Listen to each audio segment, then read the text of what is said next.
La relation entre l'Algérie et la France est complexe. Elle est liée à l'histoire douloureuse entre ces deux pays. 132 ans de colonisation, avec une libération relative à une guerre d'indépendance que l'Algérie a menée. En 1962, cette indépendance a été officielle, mais les relations sont toujours tendues, elles oscillent entre le chaud et le froid en permanence. Parce qu'il y a ce regard sur la séquence mémorielle qui n'est pas toujours traitée comme il se devrait. La France fait pas état de reconnaissance comme elle devrait le faire. L'Algérie est en demande à ce niveau-là. Et ensuite, il y a les relations économiques entre les deux pays qui parfois sont à la hausse, mais parfois aussi sont plus délicates et plus difficiles. La France était le premier partenaire commercial de l'Algérie, c'est aujourd'hui le second, après la Chine, talonné par l'Italie.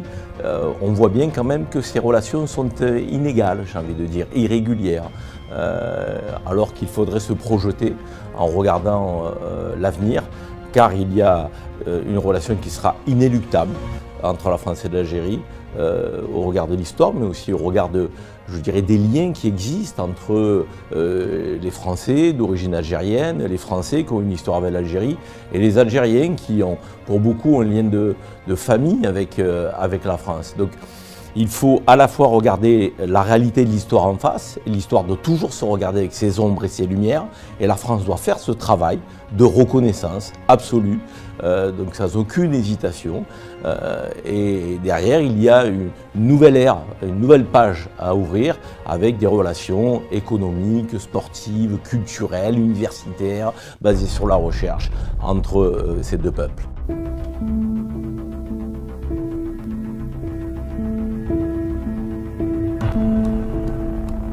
Depuis quelques années, avec le président Abdelmadjid Tebboune, qui est arrivé aux responsabilités en décembre 2019, force est de constater que l'Algérie a effectué un retour sur la scène internationale.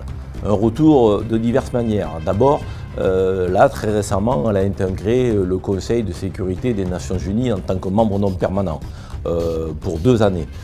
L'Algérie va pouvoir donner de la voix sur sa vision du monde, sur je dirais, les conflits qu'il y a à l'échelle de la planète. Et d'ailleurs, elle a déjà démarré, l'Algérie, à ce niveau-là, avec une voix très forte en faveur du peuple palestinien. Donc le président algérien s'est beaucoup déplacé, il a reçu des chefs d'État, il y a un sommet arabe qui a été organisé il n'y a pas très longtemps à Alger. Il y a une candidature qui a été portée par l'Algérie pour intégrer les BRICS. Cette candidature augure d'une volonté de l'Algérie de jouer un rôle important sur le plan économique au cours des mois et des années à venir.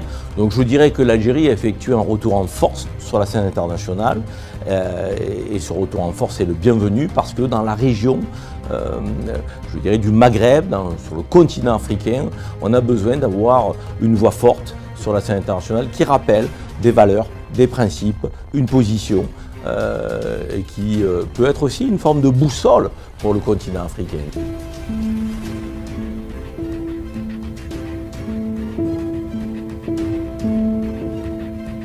La diaspora algérienne, elle est importante de par le monde. Elle se chiffre à peu près à 7 à 8 millions de personnes, avec une grosse partie de cette diaspora qui se trouve en France. Et nous avons souhaité lancer une initiative intitulée le Conseil mondial de la diaspora algérienne pour réunir ces compétences, ces femmes et ces hommes qui sont aux États-Unis, au Moyen-Orient, en Europe, en Amérique du Sud, en Asie.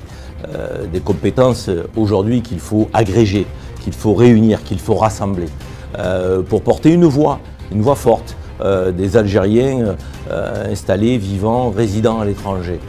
Cette voix, elle doit permettre à tout un chacun de pouvoir se rencontrer. Et c'est un président qui va mieux, qui sera donc tout à l'heure au pied de la passerelle. Il a 76 ans, il a été assez sévèrement touché par le Covid fin 2020. Il a été soigné plusieurs mois en Allemagne, puis finalement il s'en est donc remis.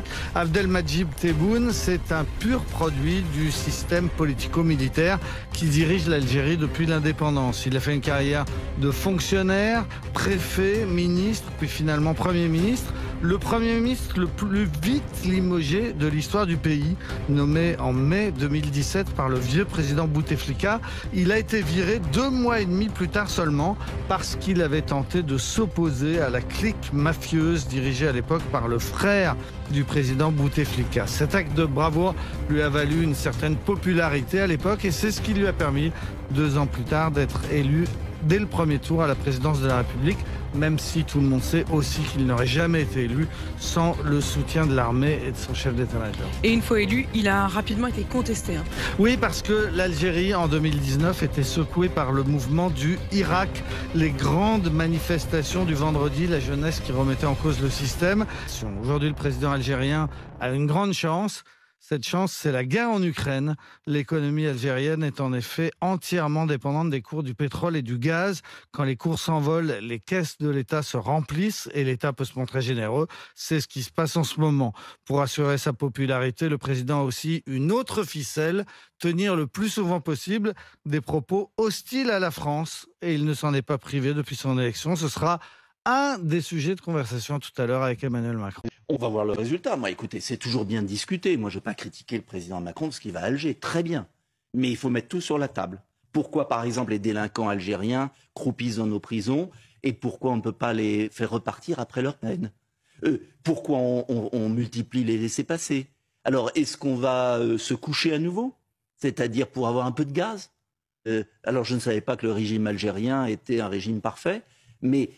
moi, je ne veux pas rentrer là-dedans. Il n'y a pas de régime parfait. Et si on veut être un pays libre, eh ben, malheureusement, il faut parler à tout le monde. Il faut parler de la mémoire, il faut évoquer le passé colonial de la France. Écoutez, il faut que la France s'excuse, disent les Algériens. Écoutez, la France n'a pas à s'excuser. Ça suffit. La France, on est en 2022. Bon. L'Algérie était indépendante. 60 ans. Voilà, à ma naissance. Donc, vous voyez, je pense que 60 ans après, on peut peut-être arrêter. On peut peut-être parler de l'avenir. En revanche, il y a une vraie coopération. Oui, il faut parler de l'avenir. Mais il y a une vraie. Oui, mais enfin, c'est lui qui a parlé de crimes contre l'humanité, quand même. Donc, vous savez, à force de dire tout et son contraire, d'être un ventilateur à parole et d'être dans l'impuissance, il n'a plus de crédibilité. C'est ça qui est terrible, d'ailleurs, pour le pays. Mais ce qu'il faut comprendre, c'est qu'il n'y a rien de normal dans l'attribution des visas aux Algériens en particulier. Et là, je m'attarde sur l'Algérie, parce que vous savez qu'il y a un accord franco-algérien, on en avait parlé un peu pendant la présidentielle, signé en 68, qui rend extrêmement favorable l'immigration des Algériens en France est beaucoup plus favorable, beaucoup plus facile qu'avec les autres étrangers. Alors ça s'explique évidemment par les liens historiques avec l'Algérie, mais simplement dans la renégociation, là encore une fois, c'est intéressant. C'est pas la France qui décide si on renégocie ou pas, très clairement. La France a essayé de renégocier plusieurs fois ces accords-là. L'Algérie a systématiquement dit non. Et donc là, on comprend en réalité quoi? Le ministre de l'Intérieur n'est pas le seul dans cette affaire. Vous avez la question du survol de la zone de l'Algérie, qui intéresse le ministre des Armées. Vous avez la question du gaz algérien qui intéresse tout le gouvernement probablement en ce moment. Et donc nous faire croire que ça n'est qu'une question d'immigration alors que probablement la France est obligée de reprendre cette mesure-là parce qu'elle a d'autres intérêts, mais ce qui n'est pas un mal en soi, mais simplement il faudrait le dire comme ça plutôt que de nous faire croire que tout va mieux dans le meilleur des mondes et que l'immigration est enfin gérée.